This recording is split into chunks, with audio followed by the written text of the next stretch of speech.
Have you ever felt like nothing excites you anymore? You scroll for hours, jump from video to video, switch between apps, but nothing feels truly satisfying? It's like you're stuck in an endless loop of needing more, but enjoying less. Well, the reason might not be your job, your routine, or even your mindset. It's your dopamine system. And today I'm going to show you how to reset your dopamine levels so you can regain motivation, focus, and actually enjoy life again. Trust me, once you understand this, everything changes. What is dopamine and why does it matter? Dopamine is often called the feel-good chemical, but that's not exactly right. It's actually the motivation chemical. It's what pushes us to chase things, whether it's food, social media, or even success. But here's the problem. We live in a world where dopamine is constantly overstimulated. Endless scrolling on TikTok, quick dopamine hits from likes and comments, junk food, energy drinks, and binge-watching Netflix. All of these flood our brain with dopamine, making normal everyday activities feel boring in comparison.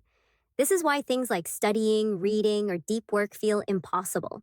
They just don't compete with the constant dopamine spikes from digital distractions. But don't worry, you can reset your brain. How to do a dopamine detox. The goal here isn't to eliminate dopamine. You need dopamine. The goal is to reset your baseline so you can feel motivated by the right things again. Step 1. Identify your dopamine traps. First, figure out what's hijacking your dopamine. For most people, it's social media scrolling, binge-watching shows, junk food and sugary snacks, video games, endless YouTube rabbit holes. Make a list of the top 3 things you overconsume.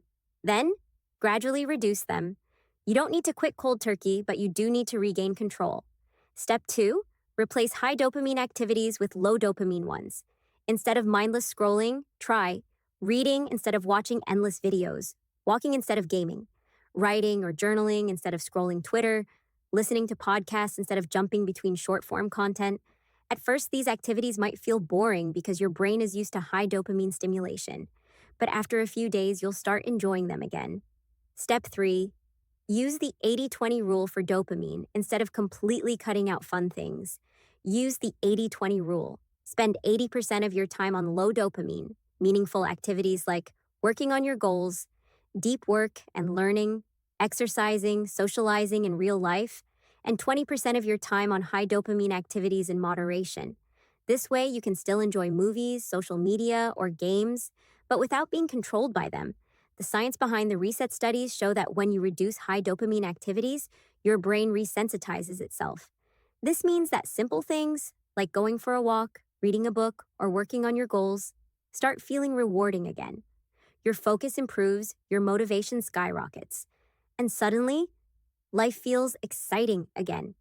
Your 7-day dopamine reset plan. If you're serious about resetting your dopamine, try this for just 7 days. Day 1 to 2. Cut down social media usage by 50%. Day 3, remove junk food and switch to healthy snacks. Day 4, replace TV gaming time with reading or a hobby. Day 5, start a daily morning walk or meditation. Day 6, practice deep work for at least 1 hour with no distractions. Day 7, reflect. How do you feel compared to day 1? If you do this for just 1 week, you'll notice huge changes in your focus, mood, and overall motivation. Final thoughts. Dopamine isn't bad, but too much of it from the wrong sources can make life feel dull and unfulfilling. By resetting your dopamine, you take back control. And trust me, when you do this, even the simplest moments in life will feel incredible again. So, are you up for the challenge? Let me know in the comments. What's the #1 dopamine trap you want to quit? And if you found this helpful, hit like, share, and subscribe for more practical tips to upgrade your life. Thanks for watching.